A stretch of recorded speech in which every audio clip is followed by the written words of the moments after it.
Free speech? Where does he think this is? This is Babylon. Is there fraud? No. Daniel has pretty ratty sandals. What kind of kickbacks does he receive? What's the last contract that he signed? Oh, it was for a lower bid? It wasn't the highest one? He didn't get any money from it?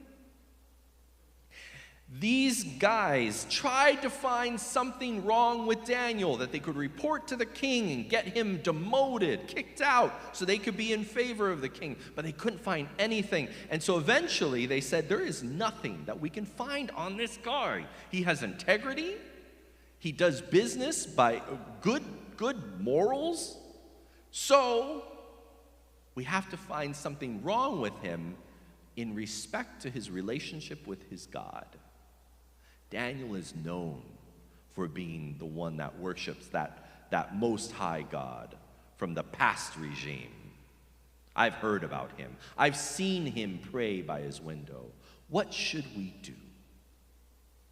So these guys, they come together by agreement, it says, that they came together and they agreed that they would create this special law, this very specific law, that no one should petition any god for 30 days except King Darius. And they thought, well, King Darius, he's going to like this decree. He'll sign it immediately. And so they go to King Darius. Oh, Darius, live forever. Hey, so we have all come together.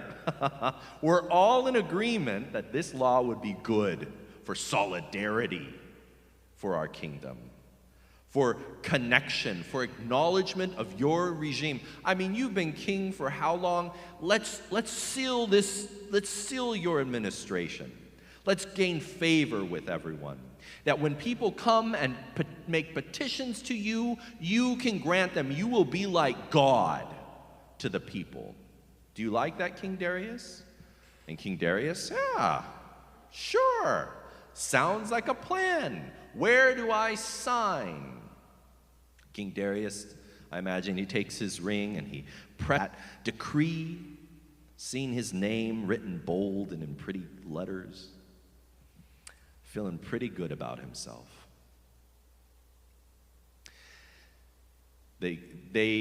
As they leave that space, those corrupt men, those corrupt leaders, they knew that even the king, in the laws of the Medes and the Persians, even the king cannot change the laws that are made. And so from that, they go away knowing that Daniel is caught, because 3 times a day, it says, 3 times a day, Daniel goes to his window to pray. It says, verse 10, Daniel chapter 6, verse 10, when Daniel knew, listen, this is amazing. When Daniel knew that the document had been signed, after he knew that the document had been signed, he went to his house where he had windows in his upper chamber open toward Jerusalem. He got down on his knees 3 times a day and prayed and gave thanks before his God as he had done previously. You know, when we're telling this story to a kid or even reading it for ourselves, there's an awful lot of points in this story that we would easily move past. There's a lot of points in this story that we could easily skip over, not recognizing that there's a lot of details not expanded on but clearly stated in these pages. It says that Daniel, by custom, would kneel down by his window and would pray toward Jerusalem. Daniel, an exile from his country, while in exile, in this place that he does not want to be, living this life that is very unideal, he's been ripped apart from his country, from his homeland, from the place where God's name has been made known, and he prays towards it. That's incredible. That's incredible that he was so fully invested in Babylon that he sought its good, he sought the benefit of the people, he wanted the people to be prospered, but yet his heart still remained towards his homeland. There are a lot of people in this world, and we've become more aware of many of them now, that have been ripped away from their homeland, dragged out of the place of their birth, that have been forced out, and they long to be back in that place that they call their home. Daniel is praying that we communicate with each other. How can we shift that? And another thing that's pretty amazing is not just that Daniel is in exile and he's been banished from his homeland, but also that he's praying, period. What would you do if everything that God has given you had been ripped away? Everything you knew, everything that you had confidence in had been shaken up and stolen from you, and you stolen from it. I think praying, period, would be a challenge.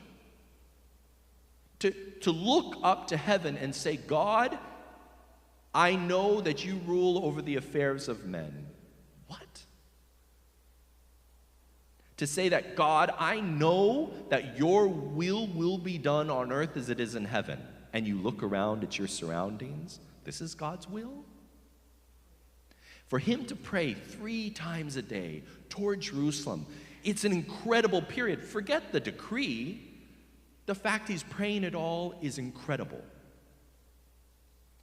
And then, after he hears that the decree has been signed, he goes to his window, just as he always has, 3 times that day, and prays, petitions God before that window.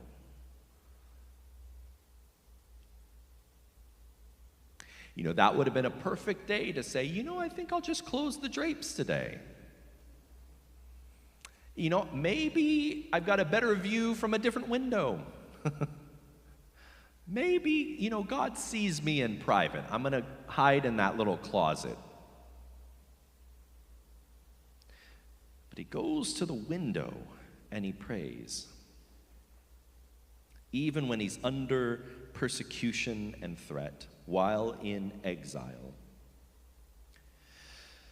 He got down on his knees and he gave thanks before his God as he had done previously. Verse 11, then these men came by agreement. You hear a repeating pattern here. Came by agreement and found Daniel making petition and plea before his God. And they came near and said before the king concerning the injunction, O king, did you not sign an injunction that anyone who makes petition to any god or man within 30 days except to you, O king, shall be cast into the den of lions? And the king answered and said, the thing stands firm according to the laws of the Medes and the Persians, which cannot be revoked. And they said before the king, Daniel, who is one of the exiles from Judah, pays no attention to you, O king, or to the injunction that you have signed, but makes petition 3 times a day. When the king heard these words, he was broken. It says he labored until the sun went down to rescue him. I imagine he called all the lawyers together. Is there anything we can do? How do we make this change? He pulled people in, everyone on his cabinet. We have to make this change. This is Daniel. And then these men, it says in verse 15, and this is satrap splaining right here. Know, O king, that it is a law of the Medes and the Persians, that no injunction or ordinance that the king establishes can be changed. What a response. And the king commanded that Daniel be brought and be cast into the den of lions. And the king declared to Daniel, "May your God, whom you serve continually, deliver you." And a stone was brought and laid on the mouth of the den. And the king sealed it with his own signet, with which was the signet of the Lord, so that nothing be changed concerning Daniel. And then he went into his palace. He didn't eat anything. He didn't drink anything. He couldn't even sleep all night long because of what he had done and the predicament in which Daniel was in. When's the last time that you lost sleep? Honestly, for me, the last time I lost sleep is because I was binge watching a show. King Darius couldn't sleep because the injustice was happening according to law. There was a law that he took part in that caused pain, suffering to somebody else. So I think it's interesting. We'll keep going. So the king then, as soon as it says, verse 19, then at the break of day, the king arose and went in haste to the den of the lions. As he came near to the den where Daniel was, he cried out in a tone of anguish. The king declared to Daniel, "O Daniel, servant of the living God, has your God, whom you serve continually, been able to deliver you from the lions?" And then Daniel said to the king, "O king, live forever." He spoke. "My God has sent his angel and shut the lion's mouth, and they have not harmed me, because I was found blameless before him, and also before you, O king. I have done no harm." And the king was so excited, so happy. He ordered for Daniel to be brought out. The law said he must be cast into the den. It doesn't say that he can't pull him back out later, right? So he does. He pulls him out. He's so exceedingly glad. And then Daniel's taken up, and there was no kind of harm found on him because he trusted his God. And then the king ordered that all of those officials that had made that law be cast into the den, as well as their families. And it says before they hit the bottom, the lions broke all their bones. They were so ravenous, so hungry. What a story. Some of my notes. There's some interesting things here. As I was reading this, and I hadn't noticed this before, that 4 times it mentions that those guys came together by agreement. Those leaders came together by agreement. That isn't just because the writer didn't know how to use different words. The writer is trying to make a point. They worked together to form this very wrong law. Just because people are in agreement about something doesn't make it right. And not only does it say in agreement, but it also says that the law cannot be changed. It says this 4 or 5 times, depending how you look at it.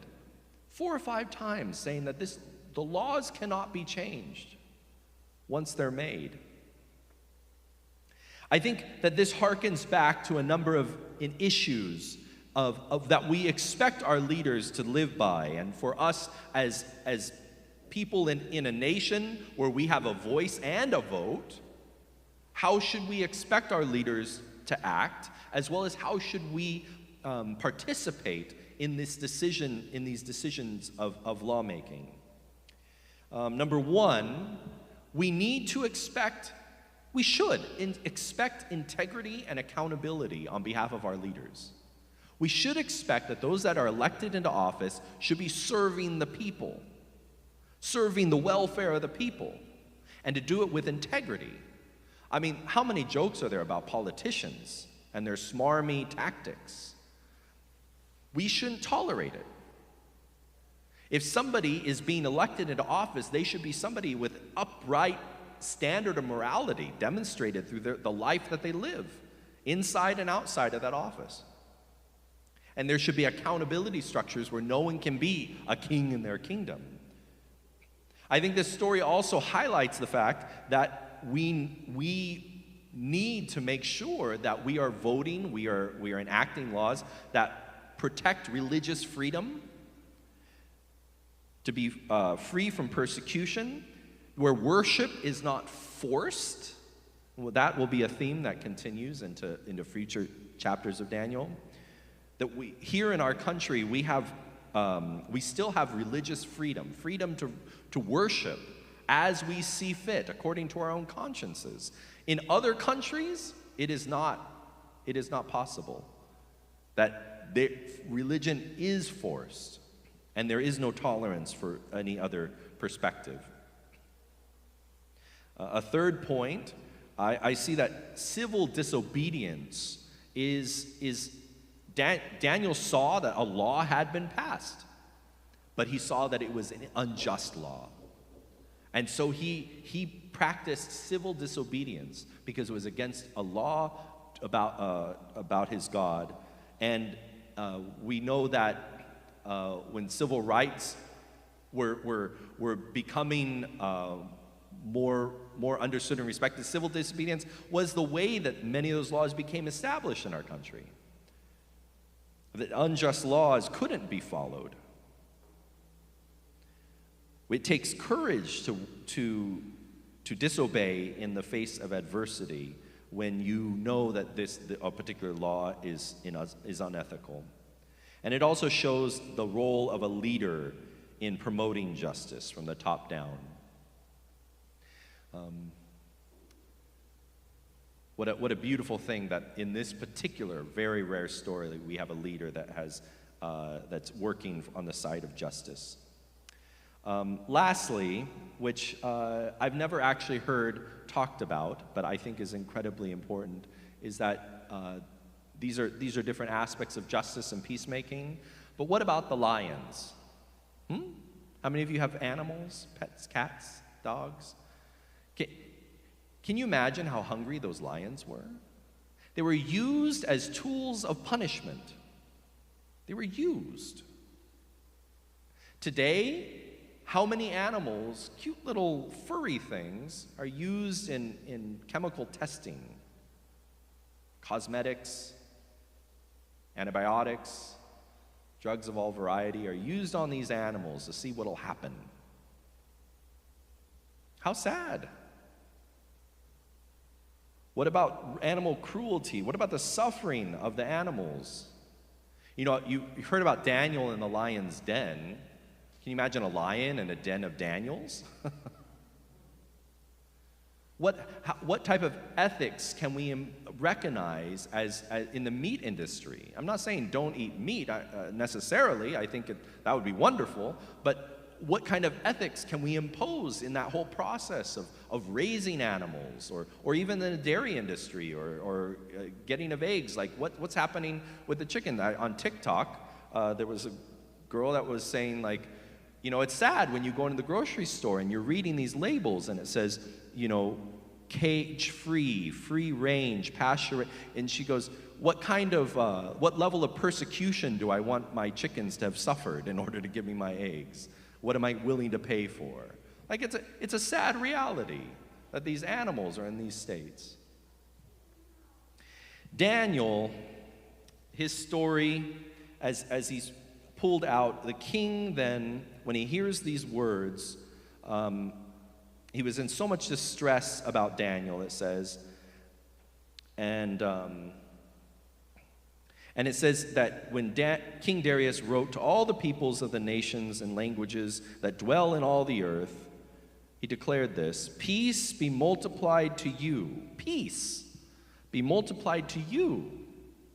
If we contrast that with the early mandates of Nebuchadnezzar was always, and if you don't worship the Most High God, we'll get you. But he says, peace multiplied to you. I make a decree. He just made a pretty bad decree before that, but now he makes a decree that cannot be changed. He says, I make a decree that in all my royal dominion, people are to tremble in fear before the God of Daniel. For he is the living God, enduring forever. His kingdom shall never be destroyed, and his dominion shall be no end. He delivers and rescues. He works signs and wonders in heaven and on earth. He who saved Daniel from the power of the lions. And Daniel continued before King Darius. King Darius makes that incredible decree about the Most High God, a decree that cannot be changed, for people to revere the God of Daniel. You know, this story takes place in a time a long time ago, but it highlights somebody that lived with courage, that God saved against the persecution that was surmounting against him. But what happens now? We can live like Daniel, but it doesn't mean that the lions' mouths will be stopped. It doesn't mean that when we go up against the giant, against the perpetrator of violence, that we won't be harmed. Now, justice is partial. In this story, justice is partial. What about the women and children? What about the animals? What about all the other people in this story? In these stories, it's partial. It's partial. Justice is partial. Peace is partial. We might win one battle and we lose the next. We might aim for affordable housing, which our church has had a history of being involved in, and then the next building that comes up, the fraction of affordable housing is reduced. Or later on, those units are reverted to market rate apartments. It's partial now. But we do what we can towards those ends. We see what Daniel had done in his space. We see that Daniel never actually got back to Jerusalem. He never went back to Judah. That's partial. He prays towards that place 3 times a day, never saw it again.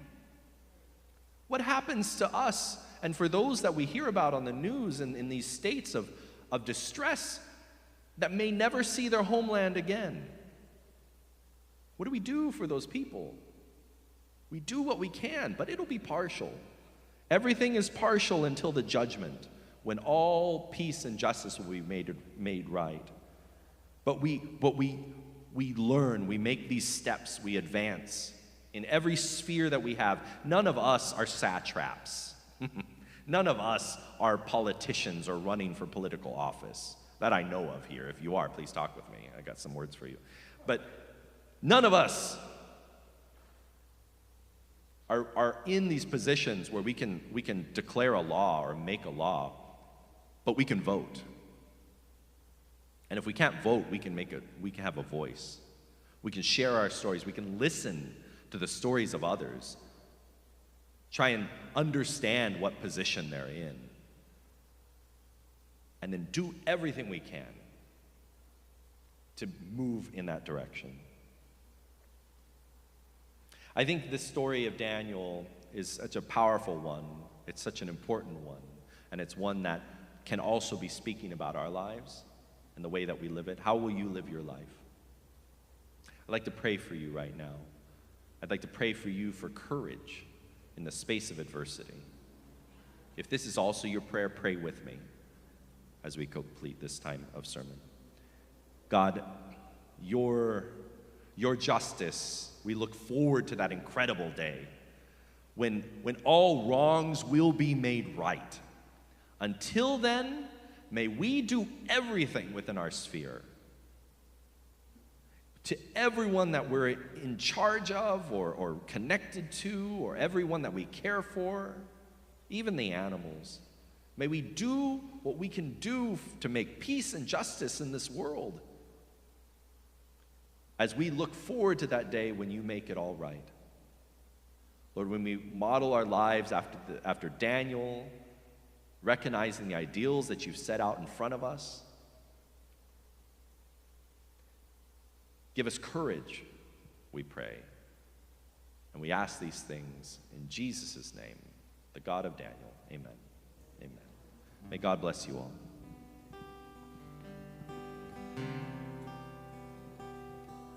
Friends, let's all stand as we close our service today with our last song.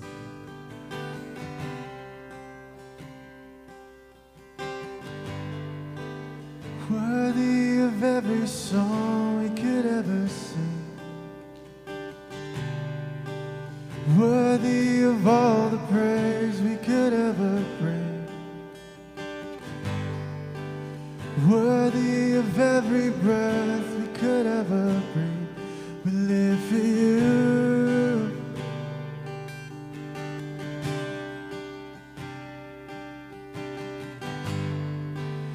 Jesus, the name above every other name. Jesus, the only one who could ever save. Worthy of every breath you could ever breathe. We live for you. Oh, we live for you. And holy, there is no one like you. There is none beside you. Open up my eyes in wonder and show me who you are, and fill me with your heart and lead me in your love to those around me.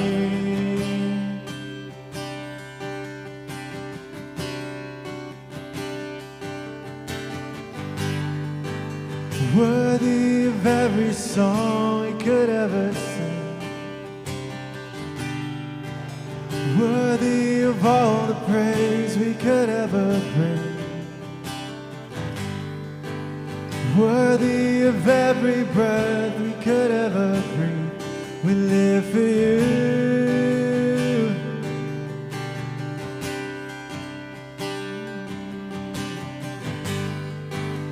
Jesus, the name above every other name. Jesus, the only one who could ever save. Worthy of every breath we could ever breathe. We live for you. Oh, we live for you. Sing holy, holy. There is no one like you. There is none beside you. Open up my eyes in wonder and show me who you are, and fill me with your heart and lead me in your love to those around me. And I will build my life upon your love. It is a firm foundation. And I will put my trust in you alone. And I will not be shaken. And holy, there is no one like you. There is none beside you. Open up my eyes in wonder and show me who you are, and fill me with your heart and lead me in your love to those around me. 'Cause I will build my life upon your love. It is a firm foundation, and I will put my trust in you alone, and I will not be shaken.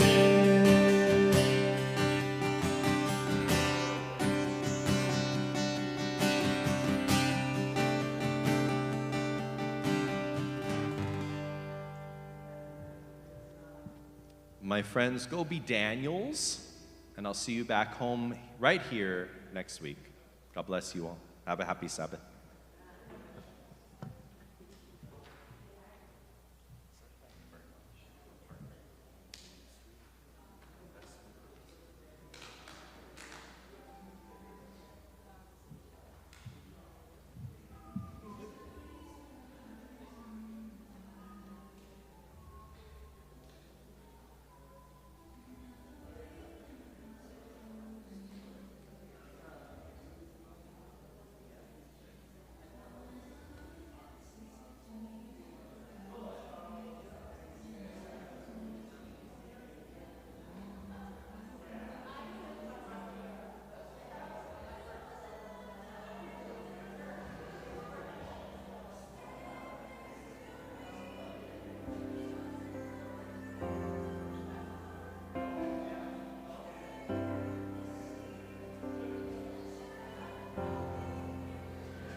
Your love sustains before I even knew what love was.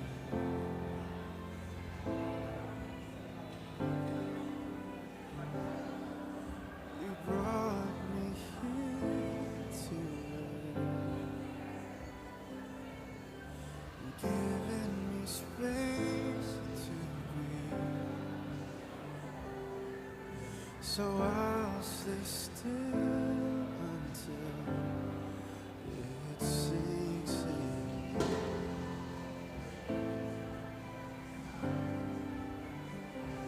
And I will lean back in the loving arms of a beautiful Father.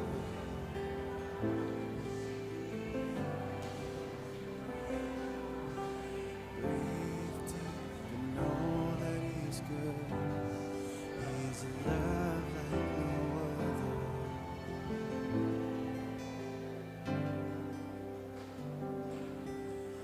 You will never leave. Your love sustaining me before I even knew what love was.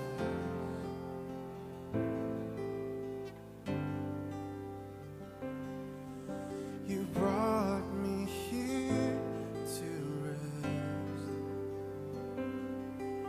and given me space to breathe. So I'll stay still until it sinks in.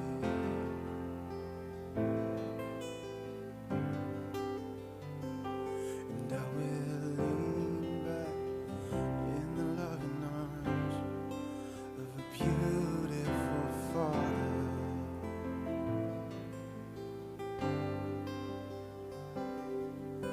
And breathe deep, know that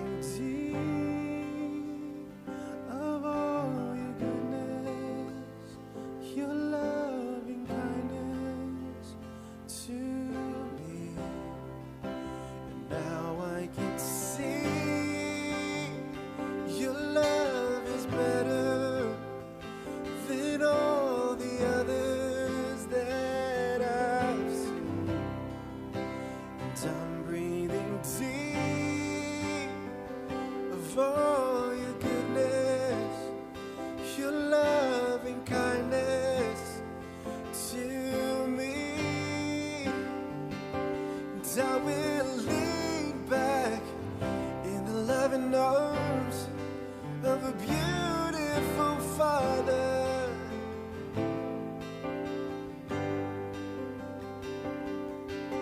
And breathe deep and know that He's good. He is a love like no other.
When the tide comes rolling in and I can't keep up with it, when the road seems so wrong and I question my will to go on, I gotta remember